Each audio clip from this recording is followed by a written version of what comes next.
"You love the idea of me," I said quietly. "The version that doesn't outshine Everest or make anyone uncomfortable. That's not fair." Neither was erasing me from my own house. Silence. Then she whispered, "You're being cruel." "No," I said, my voice steady. "I'm finally being honest." When I hung up, I didn't feel guilt this time. I felt light. That week I worked nonstop preparing for the summit. My speech centered on one message: the people who overlook you teach you how to be seen. I rehearsed it until it sounded like breathing. The night before the event, I got a text from Dad. "We heard about your big thing tomorrow. Good luck. Everest has a game, but we'll try to watch a clip later." That was all. Not a single, "We're proud of you." I didn't reply. I didn't need to. I already knew my worth wasn't measured by their words. The next morning, as I stepped onto that massive stage, bright lights blinding me, I remembered that little girl whispering into a plastic microphone. She didn't need anyone to listen back then. She just needed to speak. Now, the whole world was listening. But part of me still wished, deep down, that my parents were somewhere in the crowd. No warmth, no belonging, just applause bouncing off glass walls. Late that night, a text came through, from Mom. "We heard about your deal. Congratulations." My heart lifted, until I saw the next line. "We're still upset about the episode, but proud of you anyway." The words felt hollow, but I took a screenshot. Proof that, for once, they'd said the word proud. For days I replayed it, like a song I couldn't stop hearing. Maybe it meant something, maybe not. Then the next storm came, the family reunion invite. Dad texted, "Big announcement soon, be there." My gut said no, but curiosity won. I didn't know it yet, but that reunion would change everything. When Dad texted about the family reunion, something inside me tightened. I knew better than to expect anything different, yet some small, traitorous part of me hoped this time would be about me too, about us. Maybe things had changed since my deal made the news. Maybe they'd finally see me not as the kid with the radio hobby, but as someone who built something real.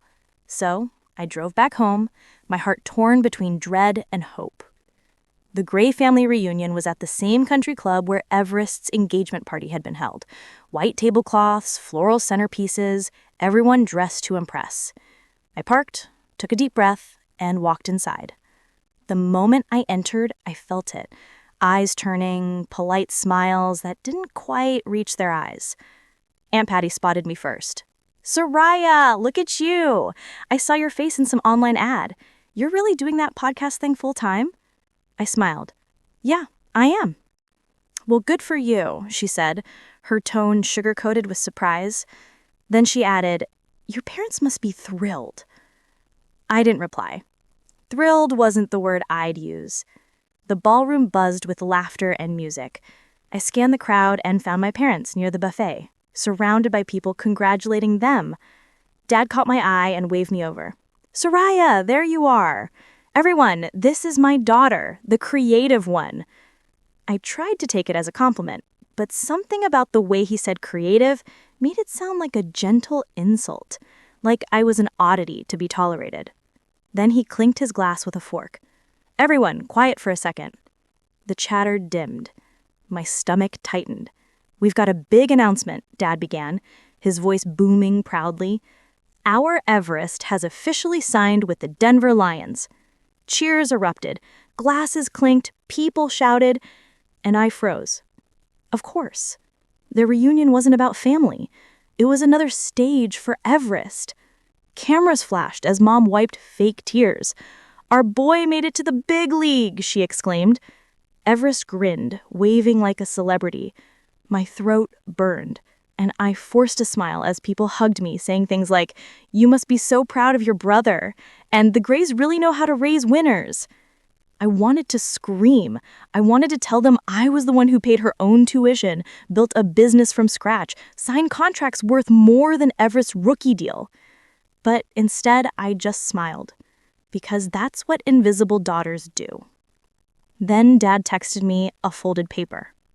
"Oh, by the way, could you record a short video about family pride for Everest's promotional campaign? The team wants heartfelt stuff. I stared at him. You want me to record something for him? About family pride? He nodded, completely oblivious to the irony. You're good with words, sweetheart. You'll make it sound special. My pulse quickened. Dad, I have my own campaign launching next month. He waved a hand dismissively. You can fit it in. It's all the same media stuff anyway, right? I swallowed hard. That moment broke something I didn't even know was still intact. I excused myself, walking outside into the cold air. My breath came out in white puffs as tears burned behind my eyes. My phone buzzed, my manager calling. Congrats, she said excitedly. You're trending again. The episode about being overlooked, it's all over social media. I let out a hollow laugh. How fitting. She asked, You okay? Yeah, I lied. Just at a family thing. Well, when you're done, I have something for you. Western wants you to keynote their creator summit next month. It's huge, Soraya, like career-defining huge. For a second, I forgot to breathe. Me? Headlining a summit? You're serious? Completely. You'll share your story, how you turned pain into power. They want you as the face of resilience. I promised to call back and hung up, gripping the phone tight. Then I turned and looked through the ballroom window. My parents were hugging Everest, lowing with pride. I was standing outside, my reflection faint against the glass. The symbolism wasn't lost on me. The next week, I recorded the episode that would change everything. I didn't name names again, but I told my truth. There's a special kind of heartbreak that comes from sitting at your own family's table and realizing you're not really part of it. You become the narrator, not the participant. You tell stories so you can feel like someone is finally listening. That episode exploded. Millions of downloads. News outlets quoted it. Hashtags trended. Suddenly, people wanted interviews, sponsorships, collaborations. For everyone else, it was a success story. For me, it felt like survival disguised as achievement. A week before the summit, Mom called again. We listened to your latest one, she said carefully. It sounded, well, unflattering. I laughed. Imagine how it felt to live it. She sighed. You always twist things. You know we love you. Where's Mom? Upstairs. Go say hi. I climbed the stairs lined with framed photos of Everest, game poses, jerseys, trophies. At the end of the hall, my lone graduation photo, smaller, slightly tilted. When I open my old bedroom door, I freeze. The bed's gone. The walls, once pink, are lined with glass cases of Everest's trophies. Mom stands dusting a plaque. Mom? She startles. Oh, Soraya. We were going to tell you, with Everest possibly going pro, we needed somewhere to showcase everything. Where's my stuff? In the garage, boxed up. We figured since you've got your own place. My gaze sweeps the room. My journalism awards, my first magazine cover, gone. You could have asked. You're never home, she says lightly. Come help with stuffing. Everyone's waiting. Downstairs, Everest's the star. Cousins hanging on his every word. During dinner, Dad raises his glass. To Everest, soon to be our first pro athlete. Glasses clink. Mine stays untouched. After, I slip into the garage. My boxes sit stacked in a corner, dust gathering on top. Inside, my old journals and crumpled certificates. My phone buzzes. An email from Western Media Group. They're offering me a major distribution deal. But I'll need a co-signer for the new studio lease. Heart racing, I find Dad in the kitchen. Dad, can we talk? He sighs, eyes on the TV. Make it quick. I explain everything, the contract, the opportunity. His expression hardens. You want me to stake my credit on this podcast thing? Soraya, that's not a real career. I have 500,000 listeners. Your brother has NFL scouts. That's real. My voice trembles, but I hold his gaze. I'm asking for a signature, not belief. And I'm saying no. He turns away. I stand there, the rejection so familiar it's almost comforting. That night, I sat in my old room, now a trophy case, and recorded a message I never planned to post. This, I whispered, voice steady, is what invisibility sounds like. The drive back home after Thanksgiving felt heavier than ever. The sunset painted everything gold, but it didn't touch me. My chest felt like someone had scooped out everything warm and left only space for silence. I kept hearing Dad's voice echoing, "That's not a real career." Those words hit harder than any rejection letter because they came from the man whose approval I'd chased my whole life. When I got back to the city, I didn't cry. I didn't rage. I just worked. Sometimes silence hurts more than yelling, but it also pushes you. I spent December sleeping only 3 hours a night, editing, scheduling, building something that couldn't be ignored. Every time I doubted myself, I'd picture those empty seats at my company launch. That image became fuel. Then one night, while scrolling through industry news, I froze. The Western Media Group's CEO had tweeted about an inspiring young creator we're about to sign. My heart skipped. The contract I'd sent over wasn't just being considered, it was already in motion. That should have felt like victory. Instead, all I wanted was to tell someone. But who? I stared at my phone, thumb hovering over Mom's number, then lowered it. She'd probably say, "That's nice, honey," again. So I told the only person who ever listened without judgment, my microphone. Sometimes you reach the top and all you hear is the echo of no one clapping. My followers loved that episode. It went viral, millions of downloads in 3 days. Listeners said it felt like I was speaking from their hearts. Maybe I was. On Christmas Eve, my phone rang. The screen lit up. Mom. For a moment, I couldn't breathe. "Hey," I said cautiously. "Soraya, hi," she chirped. "We were just talking about you." My pulse jumped. Maybe they'd heard about the deal. Maybe they'd seen the article. "Really?" "Yes," she said brightly. "We wanted to ask if you could help with decorations for Everest's engagement party next week. It's going to be huge." The pause stretched.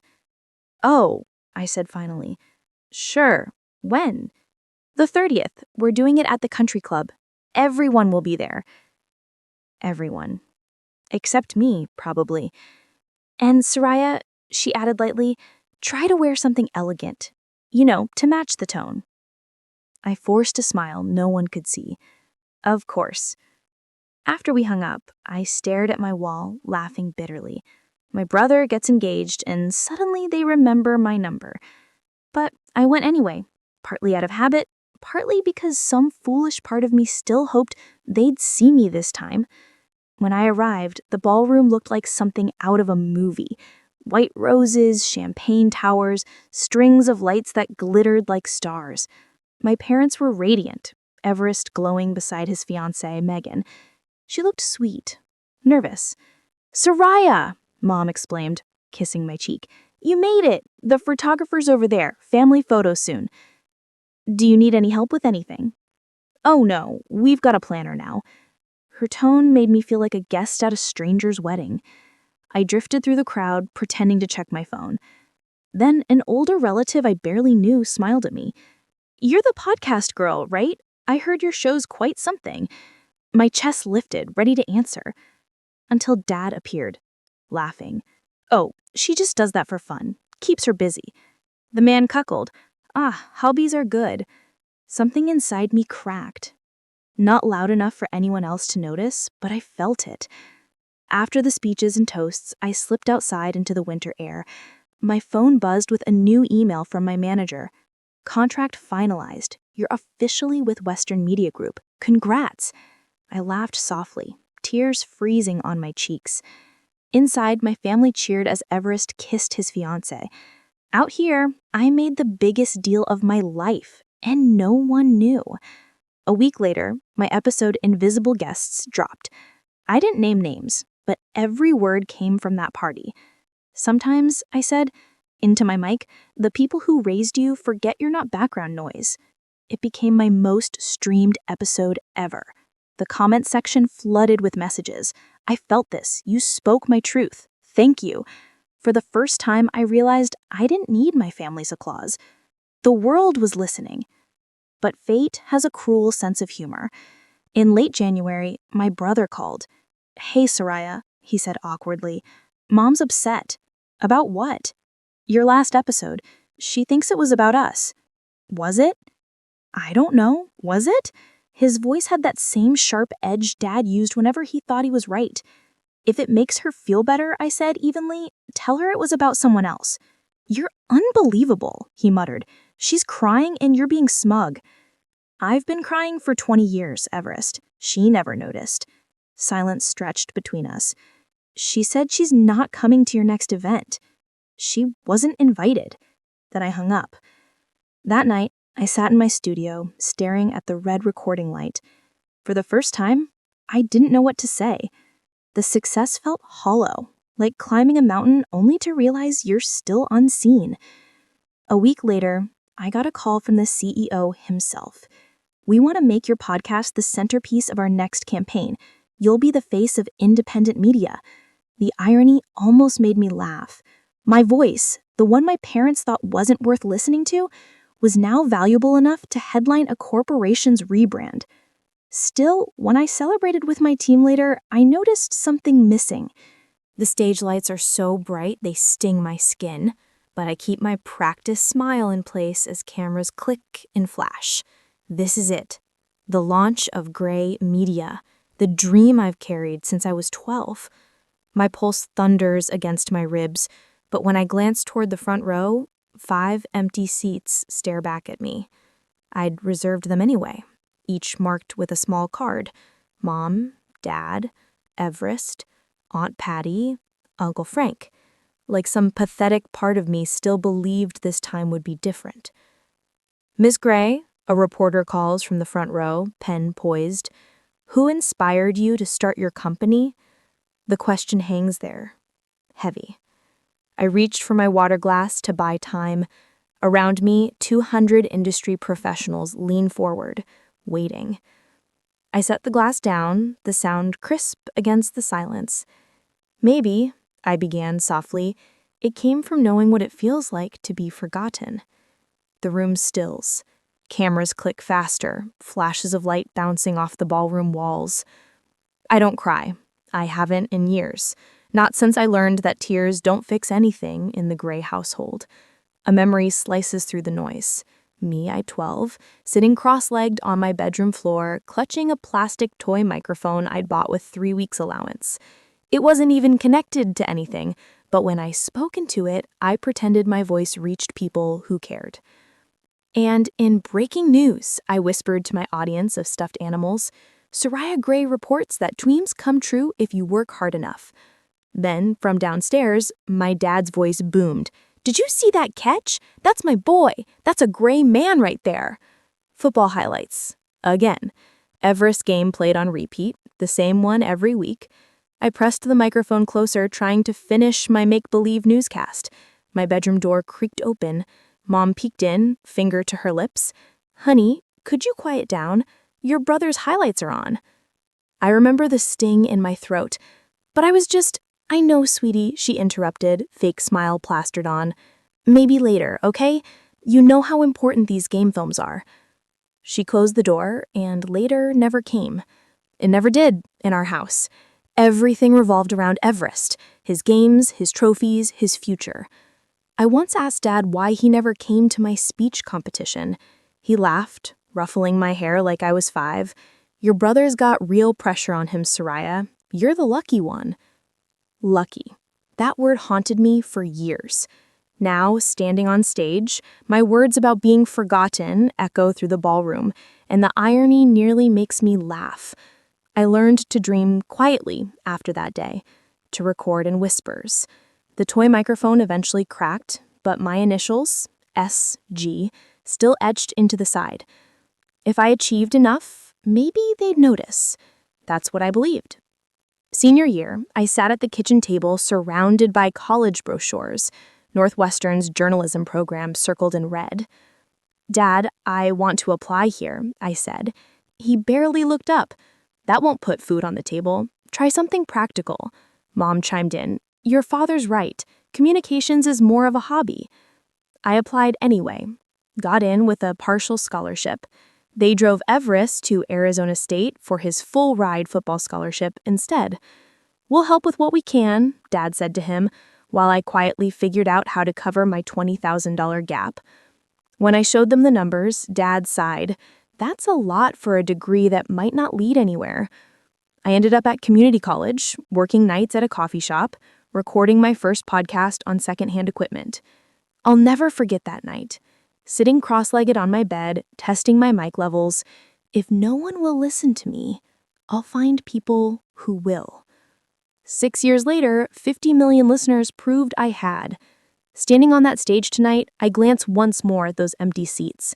They didn't come, but everyone else did. The applause rolls through the ballroom, but all I can hear is the echo of that 12-year-old girl still whispering into a broken toy mic. Later that night, the espresso machine hisses at the coffee shop where I still pull weekend shifts, grounding myself. Another double, my boss Marissa calls, counting tips behind the counter. Yep, I say, 500,000 listeners don't record themselves. She whistles. 500,000, huh? Your folks must be bursting with pride. My hand stills. They don't really know. Her brows knit. Wait, you mean they don't know their daughter's podcast hits charts every week? I shrug. They're busy. Everest senior season, NFL scouts. I don't tell her they visited my apartment once in 2 years, that Dad spent 20 minutes checking the locks and Mom fussed over my milk expiration date, that they didn't even look at my home studio. I'd sent them the link to my biggest episode last month. Mom texted back 3 days later. That's nice, honey. I tamped the coffee grounds harder than necessary. Marissa's hand rests gently on my shoulder. They're the ones missing out, kid. The bell jingles, ending the conversation, but her words stick. 3 weeks later, I drive home for Thanksgiving. The Arizona desert stretches on both sides, sun low, air dry. A billboard for Arizona State flashes Everest's face. Number 84, the pride of ASU. My stomach knots. The driveway's full when I pull in, laughter echoing from inside. There she is, Uncle Richard booms as I enter. The career gal, still doing that little radio thing? Podcast, I correct, smiling tight. And yeah, Dad appears, beer in hand, grin wide. She's got a few listeners now. Hobby's taking off, huh? A few listeners. Last week alone, 500,000 downloads.